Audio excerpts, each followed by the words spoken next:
called a team radio today, or is that off the table? Marty, that's off the table. That's the whole reason I went to TV, so we didn't have to have a conversation on the radio. So, Junior, look, first of all, excited to see you back in the race. We're not going to talk about where we're standing because it's a long ways from the front. We're not even going to talk about that you're 4 for 8. Your record here is pretty impressive. I want to talk about today. You and I chat about your excitement to get back into the race car, but now that the day is here, excitement, nerves, how you feeling? Well, I'm 4 for 8. 4 for 8, 50% here. Don't mess us up. Let's talk about that part. I just love racing here. This place is so much like Myrtle Beach. That's kind of where I cut my teeth in the late models in the mid-'90s. And when I came here, I just felt like it fit me, and I knew what to expect and knew what I was getting myself into. It wasn't nothing about it that was unusual. So the comparisons of those two tracks are real similar, and that helped a lot right out of the gate. It's slick, worn out.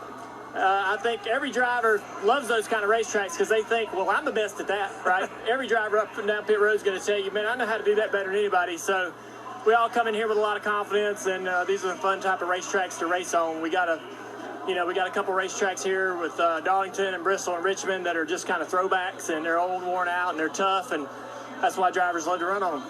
So talk about the week in prep, because people think you might just jump in and go drive, but you kind of let me in on how much work went into getting prepared to get back behind the wheel. I'm almost afraid to admit it because if we don't perform well today, everybody will make a big joke out of it. But I watched the race, last year's race. Jeb run really good in this car, Jeb Burton, and I watched that race twice. So got a lot of notes that I went over from my crew chief, Taylor Moyer, and, I was thinking about that today. I think one of the toughest parts about this type of deal for a driver who doesn't run a lot, any of these guys up and down the field who are even out of the car for a couple weeks, it's the little things, the details that you've got to get right. What switches need to be on, pit road speed, all those things, because you use lights on the dash, but it's not a digital dash. It's even going further back in my career. So there's all kinds of things and opportunities for me to make a mistake.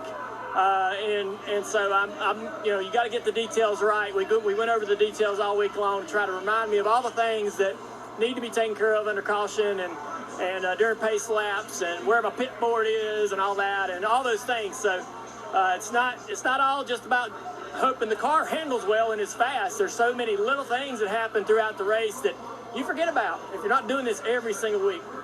Hey, so I love the American flag hat. It's going to be awesome. We got a little piece tomorrow. If you go back 9, 11, 20 years ago, that guy won at Dover. It's going to be awesome to kind of relive that a little bit tomorrow. But there's a lot going on today here at Richmond. We got a battle at the top of the points between